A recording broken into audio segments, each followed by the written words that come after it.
The production of this program is made possible thanks to the support of the following and viewers like you. The EU just announced its seventh sanctions package, which is set to put an embargo on Russian gold. Gold is Russia's largest non-energy export. The Russian government's response was to shrug it off and downplay the impact of sanctions. That's a position the Union of Gold Producers in Russia disagrees with, noting the country's gold industry may suffer irreparable damage. Author, National Post editor-at-large, and senior fellow of the Atlantic Council, Diane Francis says Russia is in trouble, economically, demographically, financially, and militarily. Francis goes on to say, punitive Western sanctions, as well as brain and capital drains, are shredding the country's future. In an article titled To Russia With Malice, Francis states sanctions against the import of technology such as microchips have caused factories to stop making consumer products as well as weapons of war. Automobile production is down by 96.7%. Aeroflot is using spare parts from outdated aircraft to keep its fleet operating. Francis warns, don't ever fly Aeroflot. And worst of all, hundreds of billions of dollars worth of energy, nuclear, and infrastructure projects have been canceled.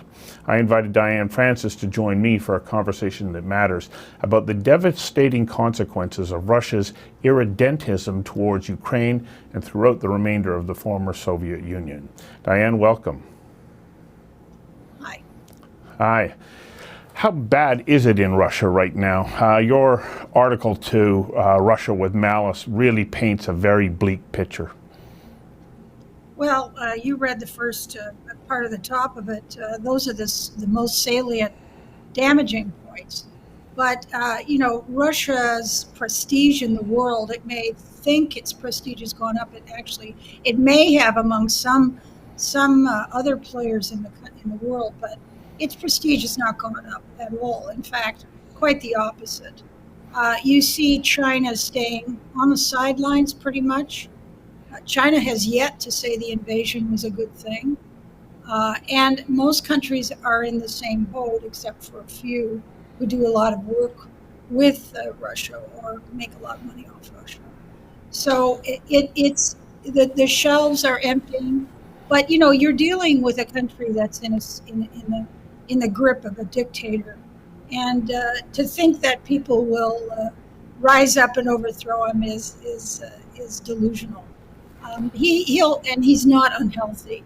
These are the latest reports coming out. So hopes that he would die in office, and on the other hand, who would replace him? It may even be worse, particularly if it's Dmitry Medvedev, who is even more strident in his hatred toward everything in the West except money and spending it. So, you've got a situation where Ukraine is just like Britain was at the outset of the Second World War, where the Americans were furnishing it with food and money and weapons to fortify itself against Hitler conquering all of Europe, and then preparing for an invasion to push him back to Germany, and all the dirty work is being done by others, and that's unfortunately the poor Ukrainians, and they are doing an incredible job because they're heroic and because this is not a war, this is genocide. He intends to wipe them off the face of the earth. What do you think happened on the sort of the Western side of the equation that we got sucked into believing that Putin wanted to be sort of a member of the League of Nations? Well, I think that was what everybody hoped for at the end of the Second World War. But as time goes on, we see that Russia has gotten, it briefly looked like it was going to be democratic when Yeltsin took over in 1989. And then, of course, he was drunk the whole time he was in office. And Putin took it, no, seriously. I interviewed him. He did a face plant over breakfast. And Putin just took advantage and took over, and so did the entire KGB, and they turned it into a kleptocracy. In other words, they have made the country, they have raped the country of all its assets and wealth for themselves. And they run it like a dictatorship, and they have a huge army, and they're going around causing mischief everywhere.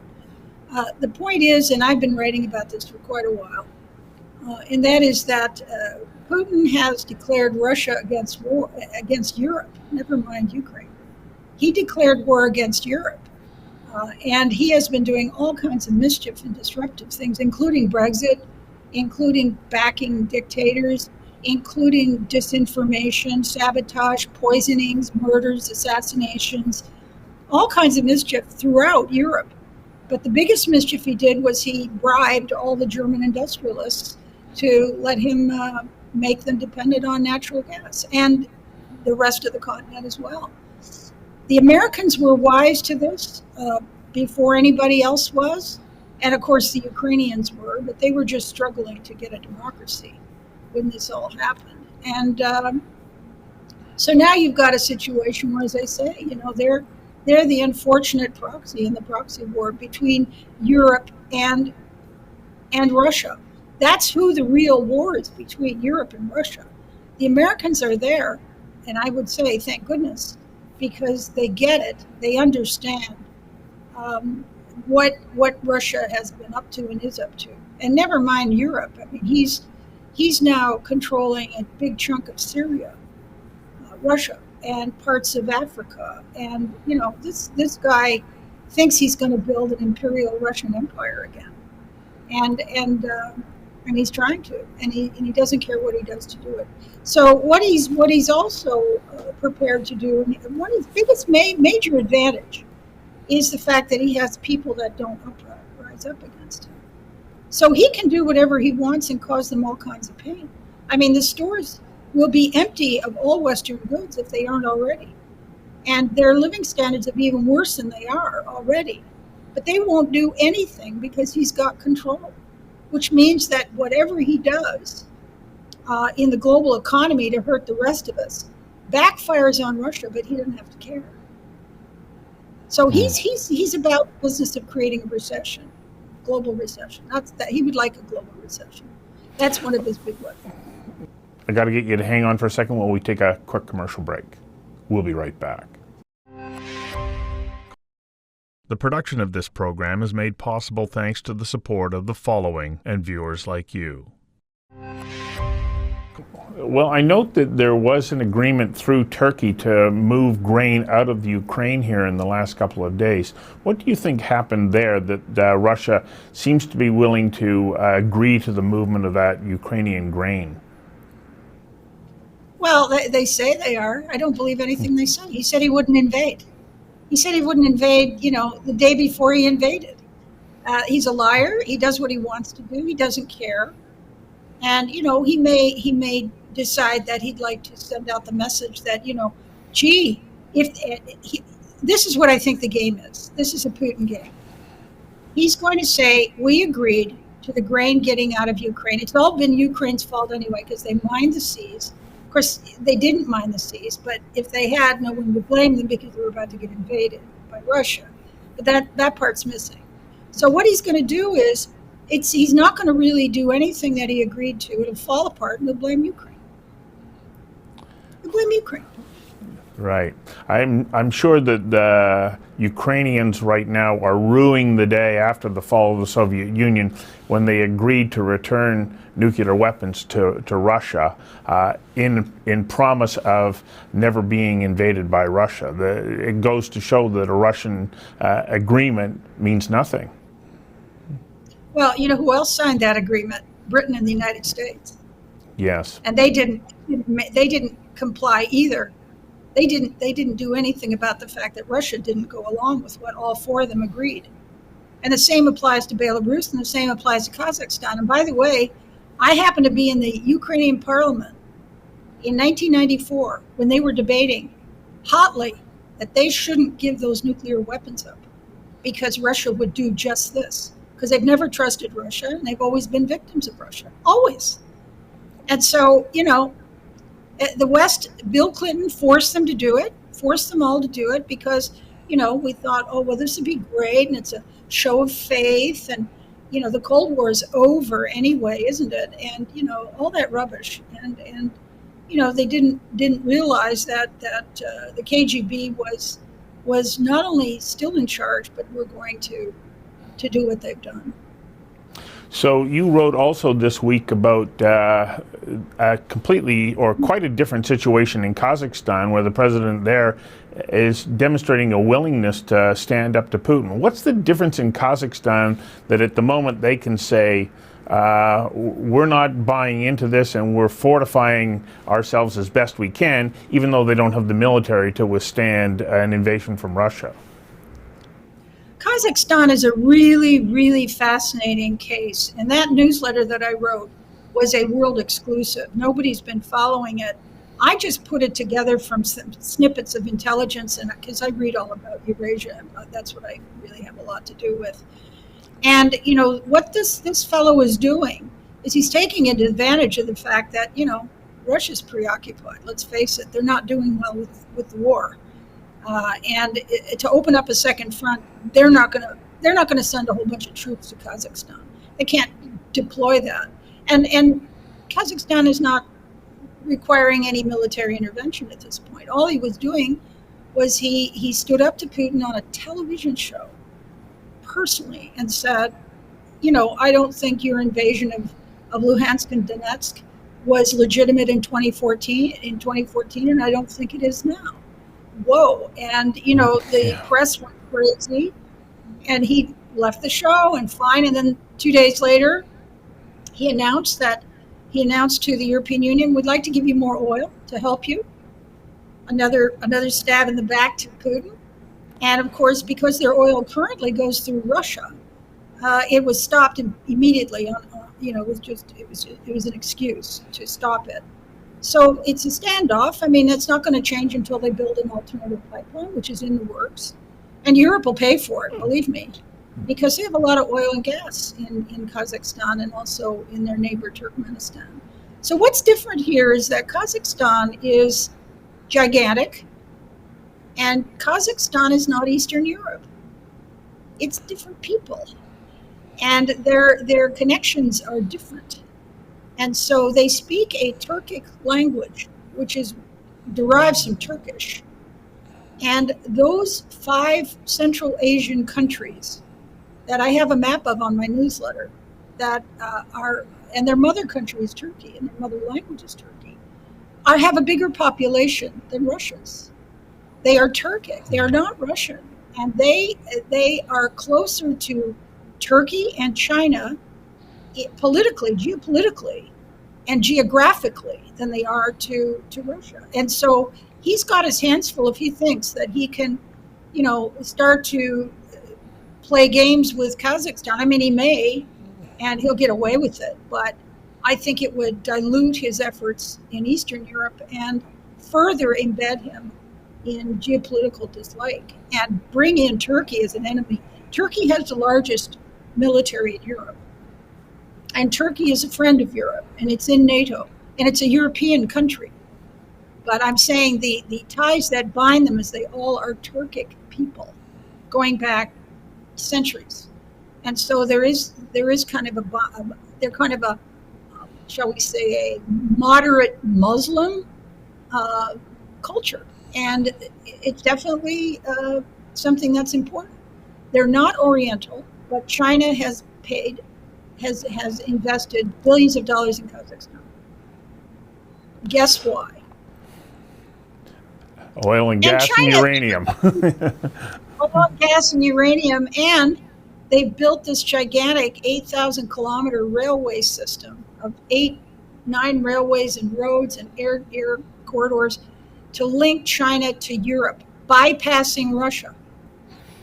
And they've been doing that for years. So that tells you where China is headspace-wise, concerning Russia. This is our second break. We'll be back in a moment. The production of this program is made possible thanks to the support of the following and viewers like you. So that, of course, would be a concern for Putin if he moves into Kazakhstan, the response from China, which would be not as it has been in their reaction to what's happening in the Ukraine. Well, I don't think that they would wade into it. China doesn't have to and doesn't want to. And also, I might say they've spent billions, China has spent billions investing in Kazakhstan. It also spent billions investing in Ukraine. Oh, yes. Lots of infrastructure in Ukraine, which is being blown up in front of their eyes right now. So, China, I think China is not frightened of, if you want my guess as to why China has built up a very large military, it's not to take over Taiwan, and it's not because they think the Americans are going to invade them. I think they're frightened of Russia. And I think that if Russia consists in doing what it's doing, it'll be weakened. It is being weakened. And then Siberia is in play, and China will be there for Manchuria for sure. So, in the midst of all of this, we turn our attention back to Canada and the decision to release these turbines that were being maintenance work being done on them in Montreal, to send them back to Russia because of some misguided notion that somehow we were going to be able to protect the flow of natural gas into Europe to meet the demand for this fall and winter. And yet, as soon as the turbines are clear of Canadian control, the Russian gas company says, no, we can't guarantee that we're going to be able to supply that. Have we been played for suckers in Canada? Yeah, 100%. We were gamed. And by the way, Germans were gamed and the Americans were gamed. And they were the ones pressuring Canada to do this. But here's what I think is egregious about the Canadian decision to give up a turbine. Canada is a resource-rich country. We have more experts on turbines and pipelines and how they work and compressors, maybe than any country in the world except the United States. Did anybody not in our government know that turbine was a joke? It wasn't even necessary. Why didn't they say to the Americans or the Germans, do you realize it's one of 6? It's not needed. I mean, this was a weenie government with absolutely no foreign policy smarts or any resource engineering business smarts. We got gamed. We got gamed big. And you know what? That pipeline will shut down again. He's warned it. He's playing it. And, the Germans and the Americans have to stop letting him do this. This was a test of resolve. And you know what? We failed. So there's going to be another blackmail attempt coming. Well, we also have to remember that we are a neighbor of Russia. Our northern neighbor is Russia. Do we need to be paying closer attention to what we're doing in the Arctic? We've never paid attention to the Arctic. The Arctic is empty. It is really Canada's in name only. We don't have a Navy that even has an icebreaker. We have 4 submarines, none of which, they're all old and none of which can last under an ice flow for more than a few hours. We don't have a naval base. We don't have a military base. Look, what happened in December, and I wrote about it, just after the election, the Pentagon took over the Arctic.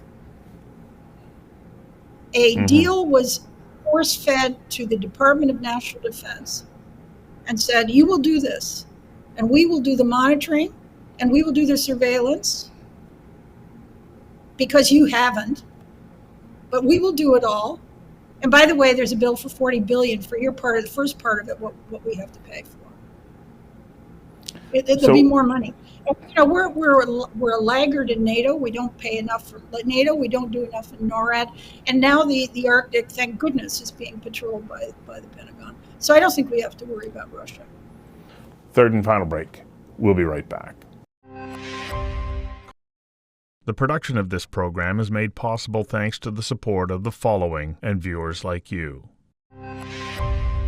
So when we take a look at energy security and how it's been, unsettled and fractured in Europe, have we done ourselves a disservice in Canada by not continuing to move forward in the development of our own energy sector? We do it because we punish our resource sector because we have a government full of young people who have no experience in the real world and who have swallowed the religion of climate change and climate Armageddon. Climate change, I don't think anybody disputes, but it's a matter of Armageddon. And here's the other thing that really annoys me. Everything that Greta Thunberg and the UN scientists say about resource, our government slavishly follows without considering the following. Canada has 318 billion trees, second biggest trees in the world. Trees eat carbon dioxide and emit oxygen. So does farmland. We got lots of that. So does muskeg. We got more of that. So Canada is one of the biggest carbon sinks on the planet, much bigger than the Amazon, 10, 15 times more. And we don't fight when they're evaluating the net emissions of a country. We haven't said, oh, by the way, we don't have any emissions if you take into consideration that we're a carbon sink. We haven't done that. The United States tried, and the UN said, oh, no. This is a government that's not protecting the best interests of Canadians and, I would say, our environment and our economy. So when you take a look at the situation that we find ourselves in now versus a year ago, what's your sense of how the world is going to look 6 to 12 months from now? Because it's been a dramatic change from 12 months ago. Well, tell me how the war is going to be in 6 to 12 months, and I'll tell you how the world is going to be. Everybody's on pause. Everybody's on pause. Russia has weaponized its war into creating recession, inflation around the world. This is what he's doing, and he's hoping that the West gets fatigued and caves in and gives him Ukraine. But of course, it won't stop with just Ukraine, because this is not a person you can negotiate with. So you tell me if in 6 months' time the Ukrainians have enough weapons to push these buggers across the border again, and there's a ceasefire, that's one thing. I think that's very unlikely. In 12 months, maybe. And then there's always the possibility that he escalates it to an unthinkable level if he thinks he's losing. So, the world is very uncertain. That's nothing new. I would say that in historical terms, we're probably about where the world was in 1938, coming out of, a recession, a depression, and on the verge of a war with a monster. Unfortunately, I think you're correct about that, and I'm going to be watching your newsletters as they come out every week, and I encourage anybody who's watching to subscribe to your insightful dispatches. It's remarkable what you are focusing in on that nobody else is paying attention to. I thank you for the great work that you're doing, and thank you also for joining me here for this interview. Thank you for the time. Bye-bye. Bye-bye.